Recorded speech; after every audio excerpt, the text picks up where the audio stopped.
Статистика боюнча аялдар үй бүлөгө 4-5 саат убактысын кетирет экен бир күндө. Эркек 1 гана саат убактысын кетирет экен. Башкача айтканда аялдын бир күндүк ишинин почти 50%га жакыны ошол үй бүлө балдар менен кетет деген сөз да.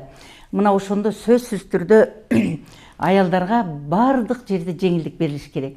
Мына бүгүнкү күнү эң айлыкты көп алган эркектер, жакшы иштерде, акчасы, айлыгы көп иштерде иштеген, мына IT телефония, технологиялык бүгүнкү заманбап технологиянын немесинде бүт эркектер иштейт да. Аялдар деле ошондой жөндөмдүүлүгү бар, ошону иштесе болот.